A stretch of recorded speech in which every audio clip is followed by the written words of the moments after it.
My name is Victor Fuhrman. Some call me the Voice. I've always been fascinated with human nature, spirituality, science, and the crossroads at which they meet.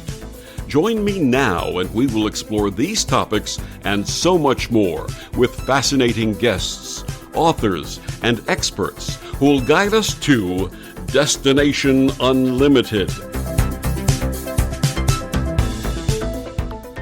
In a world where material science appears to reign supreme and many have turned away from faith, is there a pragmatic case to be made for the rational viability of a spiritual belief in a higher power? My guest this week on Destination Unlimited, New York Times best-selling author Eldon Taylor, makes a compelling case that the scientific worldview is inconsistent with people's experiences of themselves and is not nearly as rationally superior as it is so often presented. Eldon Taylor is considered to be an expert in the area of preconscious information processing and has served as an expert trial witness with regards to both subliminal communication and hypnosis. He has earned doctorates in clinical and pastoral psychology and is an ordained interdenominational minister, a fellow in the American Psychotherapy Association, and a certified master chaplain by the American Board for Certification in Homeland Security. His website is eldontaylor.com, and he joins me this week to share his fascinating path and latest book, Questioning Spirituality. Is it irrational to believe in God? Please join me in welcoming to Destination Unlimited Eldon Taylor. Welcome, sir. It's my pleasure to join you, Victor. I'm looking forward to our discussion. Thank you. Eldon, for our listeners meeting you for the first time, please share your early path and how it laid the foundation for your work and callings. That's a pretty broad subject, but I'll give it a quick try. I was raised religious, and I was a very good son. I pursued the church that I was raised in to the best of my abilities. So I became a priest in the Aaronic priesthood. I had individual awards annually. And I was a junior assistant Boy Scout master. And then one day I was studying some history, and I discovered that parthenogenesis was not unique. Virgin births indeed accompanied a whole host of just about everybody, that it was connected to the foundation of any religion. And I had some questions prior to that, so I looked forward to getting some answers, and I was going to do that by seminary classes. Now, when I was young, seminary was attached to high school. So my last period of high school, 7th period, was seminary class. And we left the high school, walked across this little bridge and into a separate building that was seminary. And there I took my questions. If God is all powerful, can he build a rock so large you can't lift it? What is this story? I mean, his mother was touched by the trunk of a white elephant. And that's what conceived him, virgin birth, and so forth. I could go through a whole host of them. I do discuss many of them in my newest book. But the point is, when it came grade time, I got an F. Now, I regurgitated everything that had been given to me. I had A's on all my examinations, and so I immediately took this to the principal of the high school, and he called over the seminary president and this particular seminary teacher, and we had this discussion, and the discussion ultimately came down to this. I was a disturbance in the class, and I could have my A if I never came back. So for all intent and purposes to me, and this is, I'm a teenager, like 16 years old. And I'm effectively excommunicated from this faith that I've been attending faithfully since I was 8 years old and baptized. Well, that put a bad taste in my mouth, and I became rather anti religious as a result. And that anti religion, I would say, had me very definitely thinking atheism and agnosticism. Clearly, religion is, as Freud said, a sugar coated neurotic crutch. As John Wisdom said, oh, doesn't it make you feel good? It's like having daddy at the end of the hall when you have a bad dream.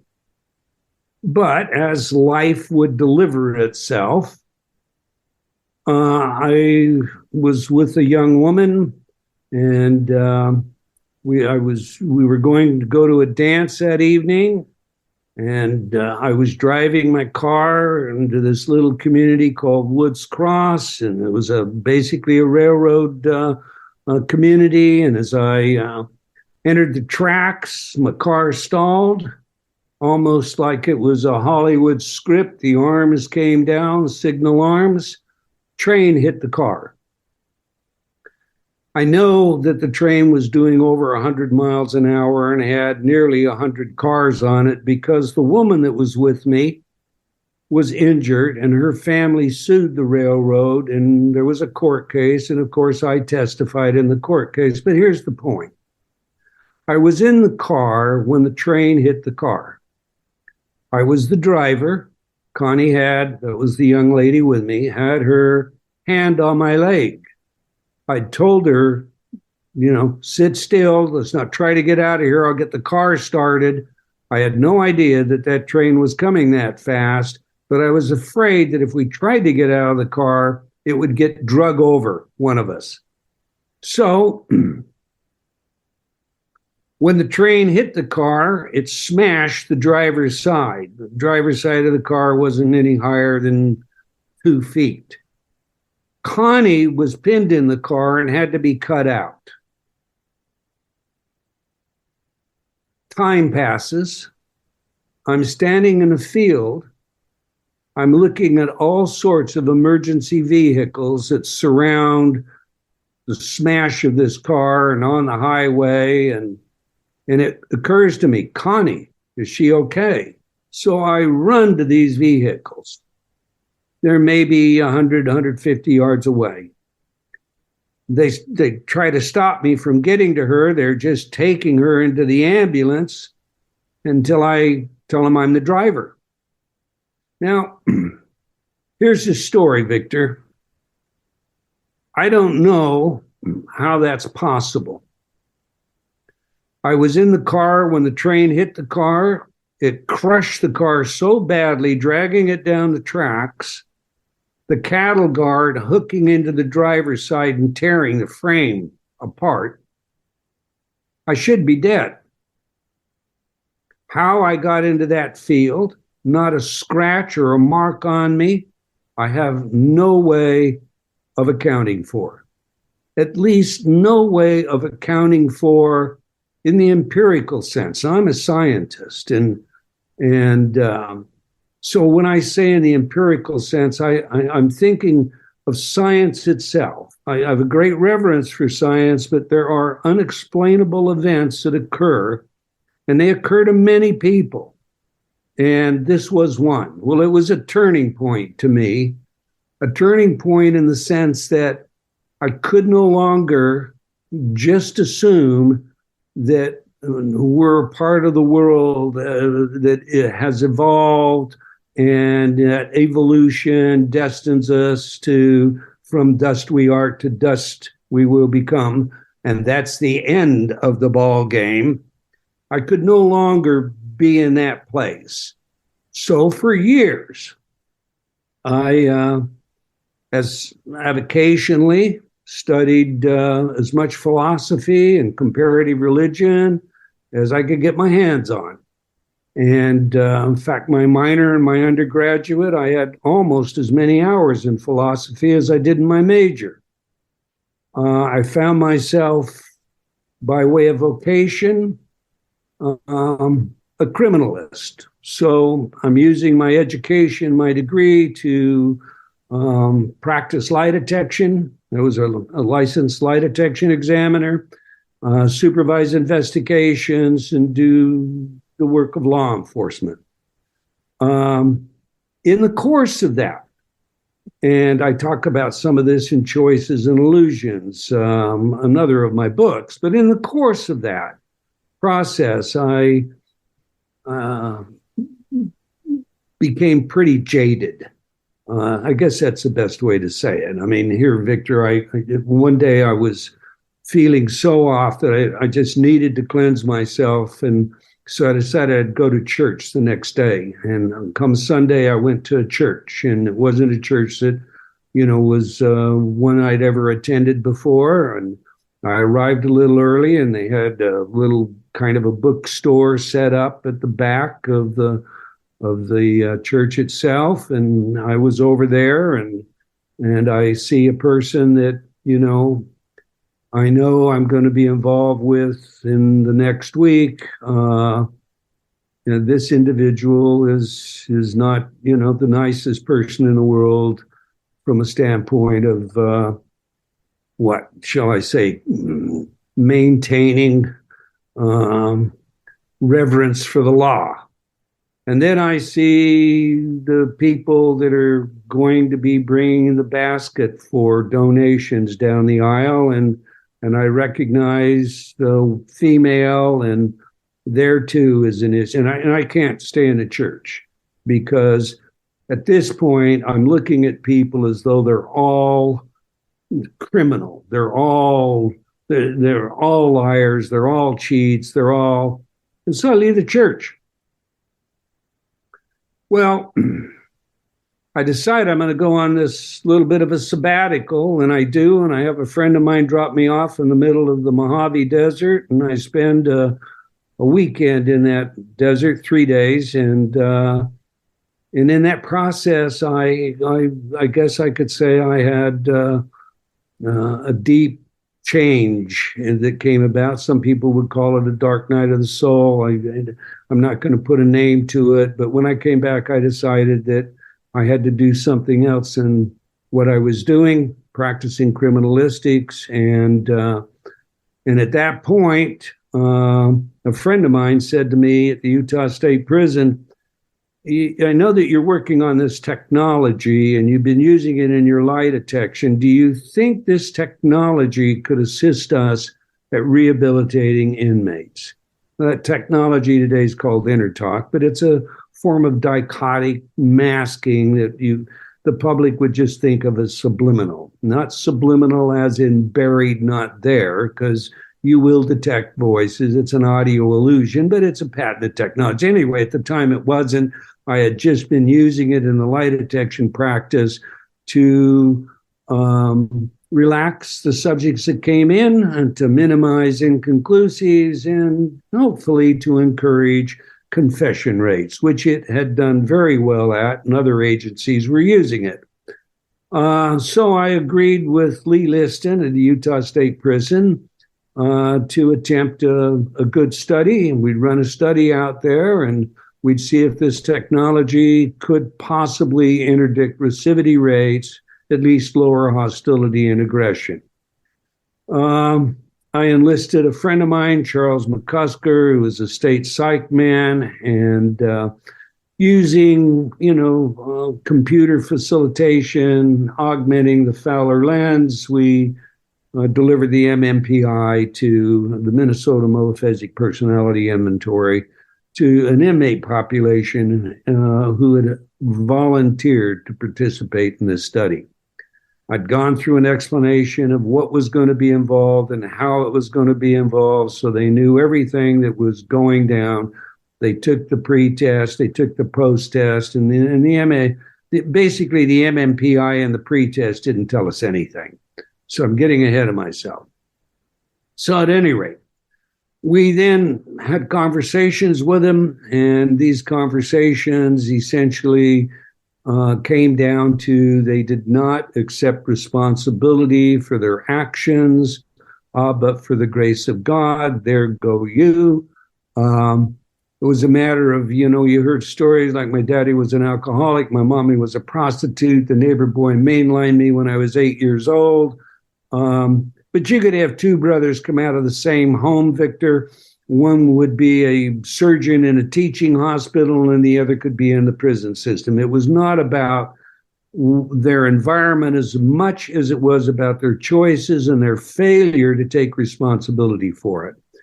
When I determined that, and my cohorts agreed with me, we developed a program, and we used 3 specific messages. Now, this is going back long before the idea of forgiveness became as accepted as today. We're back in the early 80s.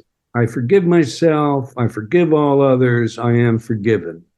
That forgiveness set, there was some that questioned, look, if they forgive themselves, aren't they just going to be reoffend? But no, the whole idea was, as long as you blame someone, you've effectively tied yourself up. It's not your fault, so there's nothing you can do about it. Society did it to you. It's an unfair world. Mommy, daddy, and whatever else you can come up with to displace responsibility. All right. Bottom line was, it worked. It worked very well.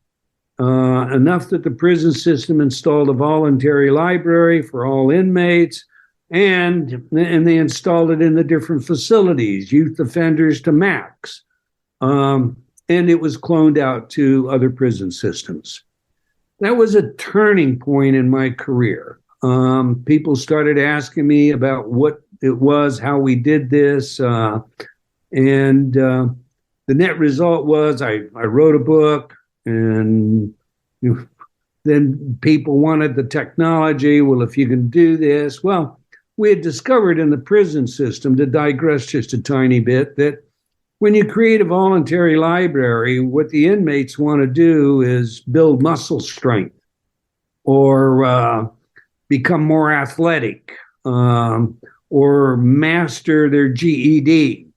So you need to create programs that aren't just about lowering hostility and aggression, minimizing anger. You need to create programs that are about satisfying a need that will encourage them to come and get the program. And as we did that, we used this standard, what we now call the forgiveness set, in every single program. And we put good self-esteem and anger management and whatnot in there. But we also focused on the specific title that these inmates might be interested in. Well, then other people wanted programs, and the next thing I know, I was in a new career. We'll be discussing your latest book, Questioning Spirituality. But first, please tell us about your New York Times bestseller, Choices and Illusions. How did I get where I am? And how do I get where I want to be? What inspired that book? And what ideas do you share with your readers? Well, I pretty much laid the foundation for what inspired the book. It was this story that I have just told you, and the people that I interacted with who had a problem with accepting the idea that self-responsibility is really liberating. Now, I define self-responsibility and choices and illusions a little different than some people might say. So I'm gonna share a little story with you. I moved my offices over to Las Vegas, Nevada, in the late 80s. And I had to go to the post office every day. So the first day I go to the post office, there's just a horrible attitude. Everybody is nasty to each other. The line is out the door. It's 110 in the shade. When you finally get up to the postman, they're nasty themselves. What do you want? They're curt. And after that first day, I left and I thought to myself, I'm not going back there. I'm going to send my secretary. That would be pretty unfair, but I did honestly have that thought. Instead, I decided I'm going to try something a friend of mine told me about. When I visit the post office, I'm going to be chipper. I'm just going to have a big smile on my face. I'm going to take responsibility for changing the environment I'm in. I'm going to see if this will work. I'm going to greet everybody. I'm going to smile, and I'm going to persist that. And we'll see over 30 days what happens. Now, initially, I felt like a clown because I'm the only one there with a big smile and a high hand. And how you doing? Nice day today. Here we're going to, okay. But I promise you, by the end of the 30 days, I could step up to that counter and that post person, hi, Doc, how can I help you today? It was an entirely different environment. That's what I mean by taking responsibility. There are things that I have the power to influence, and when I do, I should. And things I have no power to influence, and so, all right, that's not my responsibility, and I need to know the difference. But where I'm concerned, responsibility comes down to empowering myself to be a catalyst that improves the quality of life, not just for myself, but for others, all others that I may engage. So, taking that notion, spelling it out, putting it together with the idea of forgiveness, they were the inspirations for writing Choices and Illusions. And Choices and Illusions comes with a free InterTalk program. Please share with our listeners about that. It does indeed. It comes with a program that is a self-esteem program. It's designed to not just build self-esteem, but also facilitate with eliminating self-sabotaging behavior. And a lot of people say, well, yeah, but I don't have any self-sabotaging behavior. We all have self-sabotaging behavior. One of the things that I spend time in, a great deal of time in Choices and Illusions, is explaining how your psychology works. Here's another little story. I once spoke to a young, well, he wasn't so young at the time, he was in his mid-30s, young to me, but he was telling me about some difficulty he was having. And as we talked, it basically came down to, he was considered to be the stick in the mud. He was just too stoic. When we spent a little time talking about how this happened or where it happened, he had an uncovering. And the uncovering, essentially, he was a boy. And he was with a group of friends, and something funny occurred, and he just burst out laughing. And the way he laughs, the way his face muscles are made, one side of his mouth does a funny curl. So his friends began to laugh at him. And as they laughed at him, he felt, humiliated. So not consciously, he did not say to himself, that's it, I'm never going to laugh again. He went away humiliated. A defense mechanism essentially says the way that we'll avoid rejection, humiliation, is we'll become stoic. Once he had that uncovering, everything changed. I had my own early in life. As I explained earlier, I get started in this career and people are asking me to speak. I'm terrified of public speaking, absolutely terrified. I'm fine in an interrogation room. I'm fine with a few law enforcement officers, but I am terrified of getting up in front of a crowd. Well, I was asked, as coincidence would have it, and I don't believe in coincidence, so we'll say serendipity, to create a custom program for a public figure, an entertainer, all about performance anxiety. And I'd created the program, and as it turned out, I finished it on a Friday evening, and I thought, well, I'll just go ahead and I'll take this with me. In those days, it was a cassette. I'll take it with me. And I had reservations at a cabin down in southern Utah. And I'll listen to it. I'll quality check it down there before I ship it off to her on Monday. So I took it down to the cabin. I put it on the little Walkman player, and it's playing. And I sat down with some paperwork I had stretched out on the bed.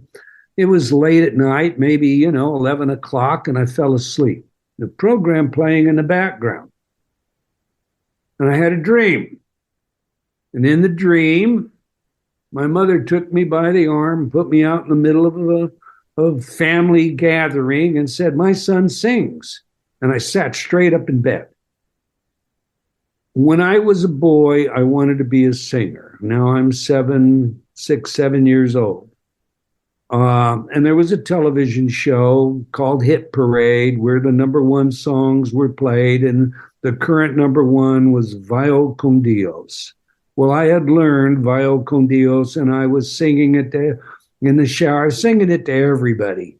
But when my mother put me out with all these older people, uncles and grandmothers and great-grandmothers and aunts, and I was terrified, just terrified.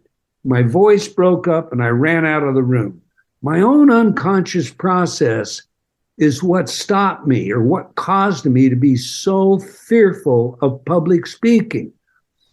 Once I had that uncovering, I was able to understand where the fear came from. And as a result, I was able to do what I'm doing now. Radio shows with you, or a whole lot of public speaking over the last, I guess, what is it now, 40 years. His new book is called Questioning Spirituality. Is it irrational to believe in God? Eldon Taylor, please tell our listeners where they can get your book and find out more about you and your work. They can get my book at any bookstore, Amazon, Barnes & Noble online, of course. Amazon has it on sale. I was just notified. And it is back in stock. It sold out quick, but it is back in stock. You can reach me at Eldon Taylor, that's ELDON TAYLOR, at eldontaylor.com. You can email me at Eldon, ELDON, at eldontaylor.com. I do answer my own emails for the most part. It may take me a little bit, but I do get to them, and I appreciate that. Thank you very much, Victor. My pleasure, and we'll be back with more after these words on the OMTimes Radio Network. The cutting edge of conscious radio, OMTimes Radio, IOM-FM. OMTimes Magazine is one of the leading online content providers of positivity, wellness, and personal empowerment. A philanthropic organization, their net proceeds are funneled to support worldwide charity initiatives via Humanity Healing International. Through their commitment to creating community and providing conscious content, they aspire to uplift humanity on a global scale. OMTimes, co-creating a more conscious lifestyle.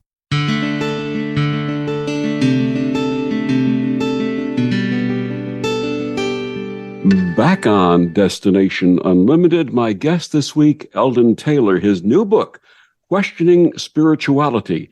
Is it irrational to believe in God? Eldon, what was your inspiration for this new book? Well, we talked earlier about my own personal experience with the church I was raised in. Well, over time,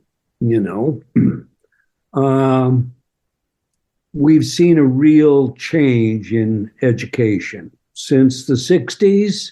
And prayer coming out of schools, and separation of church and state, the idea of discussing spirituality or religion or having it connected in any way, shape, or form to public education, universities for that matter, unless they're private schools, is a violation for all intent and purposes of church and state, the separation. So we see that universities, particularly, have become more and more secular in their approach. And I've got two young men, two fine boys, my sons, that went off to an Ivy League public university where they obtained their STEM degrees in engineering, computer engineering, and physics. And they left very spiritual young men, connected, doing great works and having their own regular spiritual practices, and came home atheists. So there was my motivation. I need to sit with my sons. I need to understand why they're in the place they're in.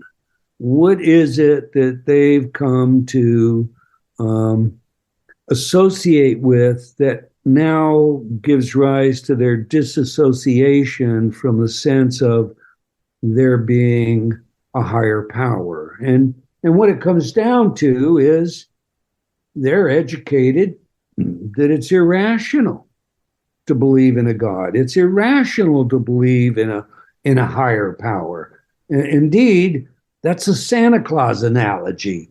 Educated people are more capable of critical thought, and they're educated and capable of critical thought, a certain elitism attached to it. When you're capable of critical thought, you look at that, rotund fellow in his red and white costume and see that he is way too big around to slide down your fireplace chimney.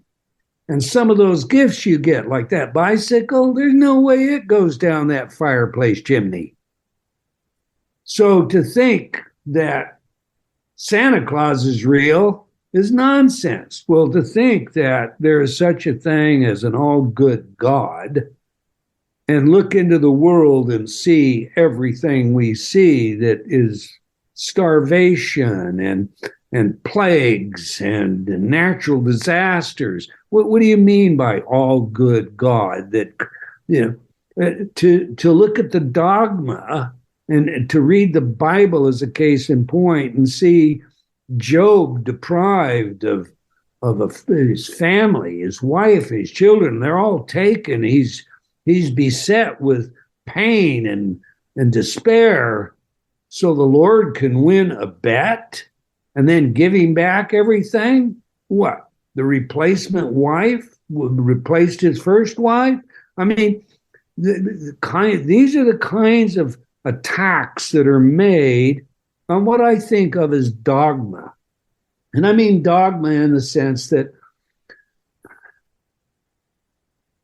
Amy Jill Levine is considered, I'm digressing a tiny bit here, please bear with me, Victor. Amy Jill Levine is considered to be one of the leading scholars, biblical scholars alive today. Professor Levine and I've had conversations, and here's the bottom line. If I read the Bible literally, then I'm going to come away with a point of view that is unrealistic. I'm sorry to say that, but it just simply is. If I read the book metaphorically and contextually, I get a whole new perspective. So if, for example, historically, I look at the second book of Leviticus and I see that a woman is unclean and can't enter the temple for 7 or 14 days, depending on the instance, contextually, I can understand that.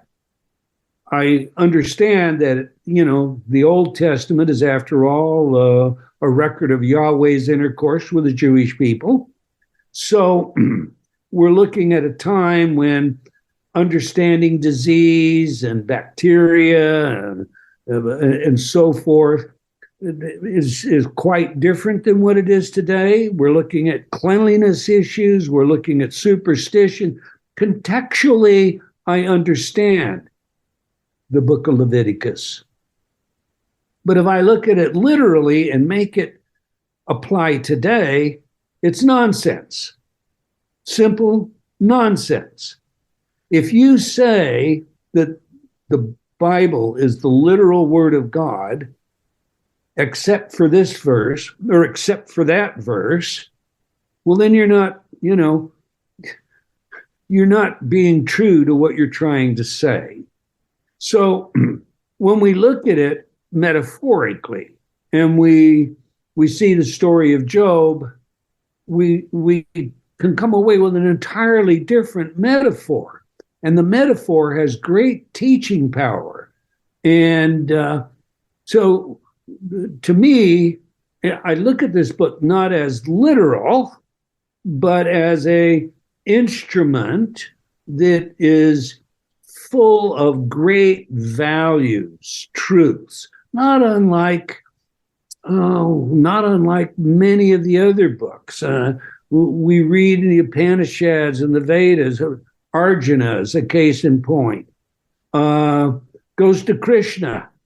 He's in a situation where he's the general. He leads the armies, but there's a revolution, and it's coming from members of his own family against the emperor. And the members of his own family he's related to, and they're friends. And he goes to Krishna and he says, Krishna, what do I do?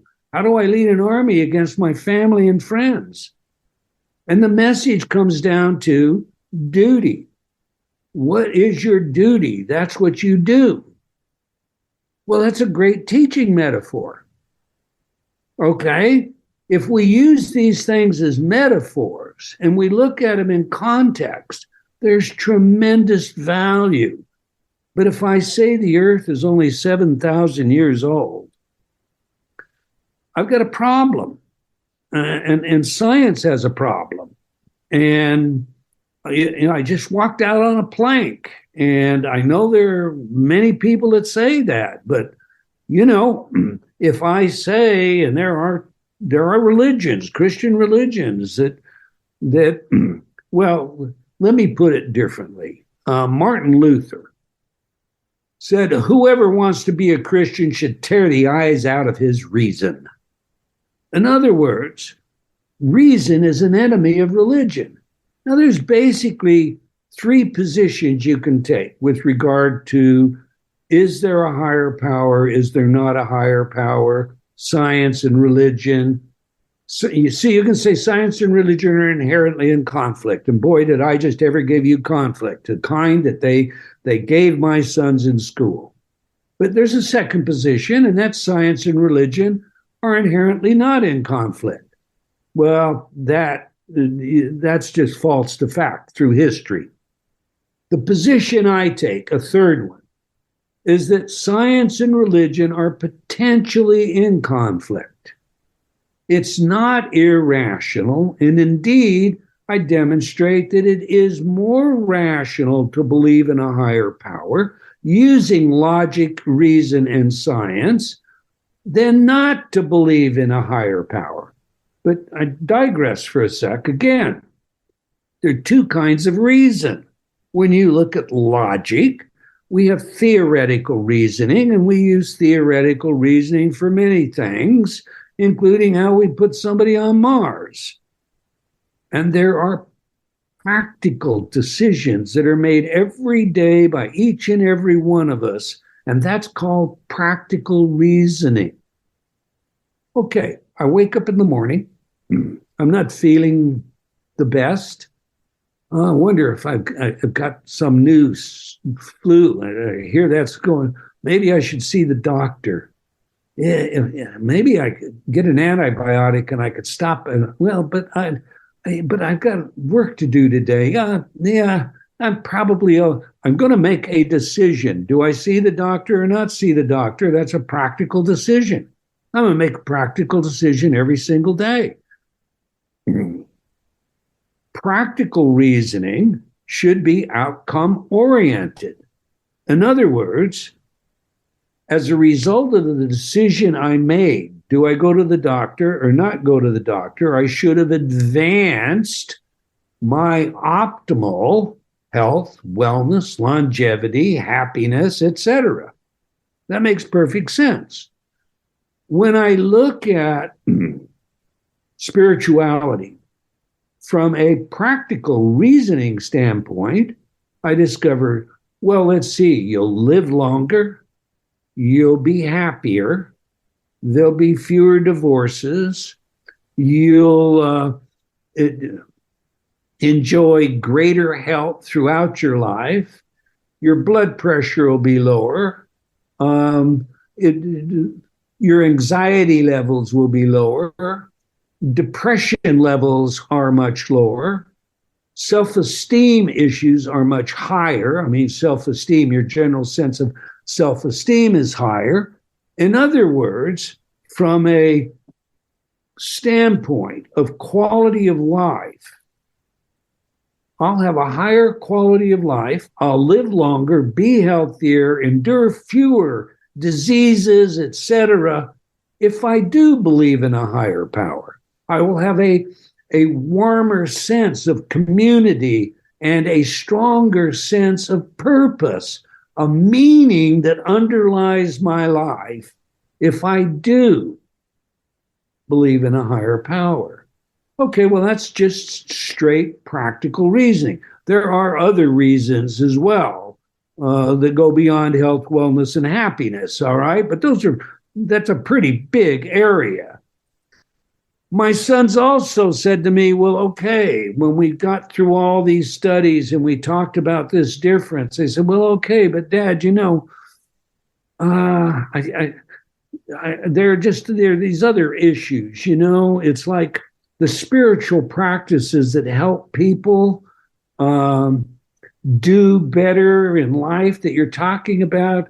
Maybe if you just do that yourself, without having to believe in a higher power, it would work. I mean, meditation, I can meditate and I don't need a higher power. I mean, I could do some of this myself. I said, yeah, sure. You can light your incense, you can burn your candle, you can dim your lights, you can assume your supine position, laid back on your recliner or your sofa, and you can even intone Om or Satnamata or whatever. We can give you some mudras to go with it, and you'll get some benefit. And there's no doubt about that. Will you get the same benefit? Let me point this out to you. If you're in pain, you're in the hospital, and your loved one sits down on the bed next to you and takes your hand and holds it between theirs, your pain diminishes. That's just fact. Studies have shown that. The touch of another human being. Babies. Years ago, I was involved in a preliminary study at Primary Children's Hospital where we were looking at how important it was just to touch newborn children, just touching them, stroking them on a regular basis, keeping them connected, changes the outcome of how long they're in special needed care, or how fast they grow, and so forth. When I'm in that recliner, in my supine position, as this secular mechanic who believes that life is we're just meat machines, part of the evolution of everything, we're not much different than our ancestors, old Australopithecus or Homo habilis or Homo erectus or Homo Neanderthal, right on out here to Homo sapien, and we're just going to,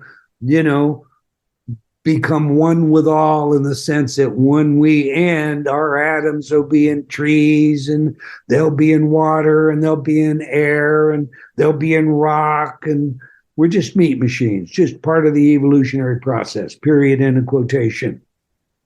If I'm in my recliner, and that's what I believe, I'm not holding anybody's hand, but if I'm in my recliner and I'm meditating with my candles, my incense, or all alone, sitting on a cliff edge, looking at the water, the river running below, and I close my eyes and I meditate, I'm holding the hand of a higher power. There is a tremendous physiological difference. His book is entitled Questioning Spirituality. My guest, Eldon Taylor, will be back with more after these words on the OMTimes radio network. Humanity Healing International is a small nonprofit with a big dream. Since 2007, HHI has been working tirelessly to bring help to communities with little or no hope. Our projects are not broad mandates, nor are they overnight solutions, but they bring the reassurance that no one is alone and that someone cares. To learn more, please visit humanityhealing.org. Humanity Healing is where your heart is.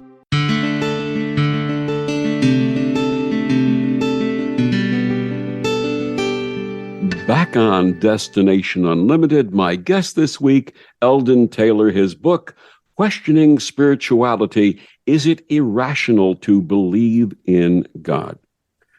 Eldon, is the concept of quantum non-locality in physics, would that explain some of the anomalous experiences that you refer to in your book as white crows and offer a challenge to material science?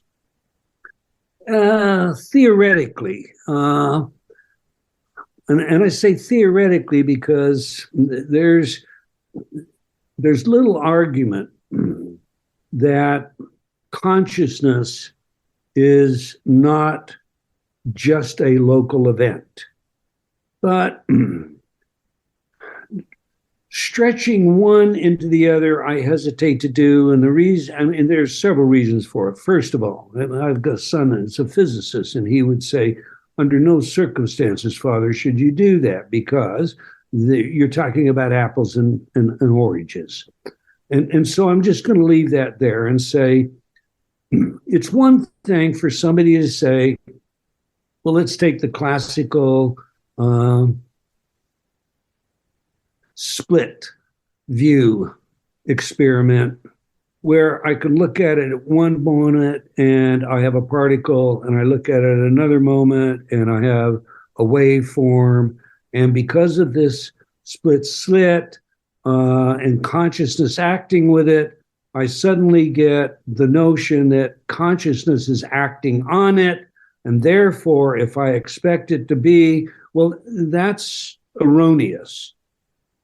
It's how you set the experiment up that determines whether or not it's going to be a particle or a wave.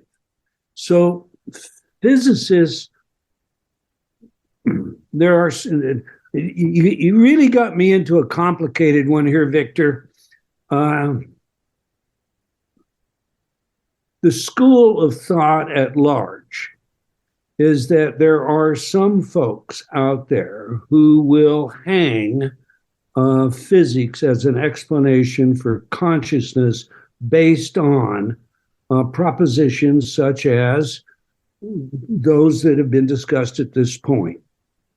The problem with that is when you, I hate to name names, Fred Allen Wolf, when you push them, they agree that it is their conjecture that takes them to that conclusion. It is not the science. The hard science itself rejects it. And so in a sense, we've got this new age notion that quantum physics is demonstrating, providing us evidence of how consciousness acts without an object, how consciousness acts at a distance, how two consciousnesses may share across the globe ideas. And I'm not going to say that's not true. I'm just going to say it's not supported by physics at large. Okay. When those statements are made like that, without the underlying support from the science itself, then they're attacked in the same way that some of the dogma that we talked about in the last segment is attacked. They're treated as frivolities, people that don't understand, people that aren't physicists, and or outlayers who, for all intent and purposes, and I've interviewed them, will admit under fire that it is their conjecture, not their evidence. But I will say this. When it comes to white crows, there's no question but what they exist. When it comes to the disposition of consciousness, The theory accepted by most scientists is emergent properties. Emergent properties, well, you get into this whole question of emergence, and we talked a little bit about that during the break. But I'm going to skip fast forward and say, if it is just emergent property, which is what the skeptics, the agnostics, and the atheists want to call it, if it is, then emergent property is a local event. When you have an instance of mind-to-mind communication over distance, telepathy, and we have several studies, solid studies, that show this occurs, when you have that taking place, you have evidence that consciousness is not just a local event. When you have psychic experiences, and Victor, I would really encourage you to share with your audience the one you told me about when you were in Korea, but I'll just share one of mine. When I was a boy, I loved to shoot marbles. Now, I'm in kindergarten and I'm shooting marbles, and we're at recess, and I win a bunch of marbles from the other kids.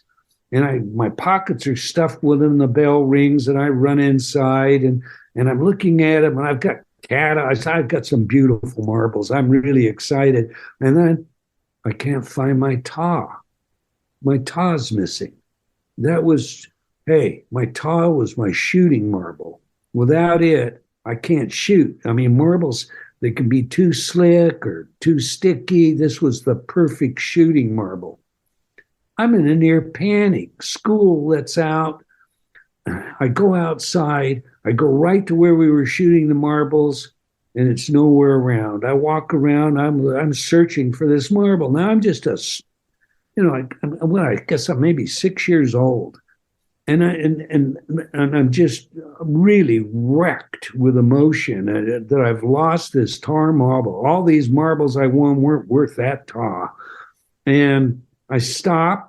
And I hear this inner voice, close your eyes. So I close my eyes.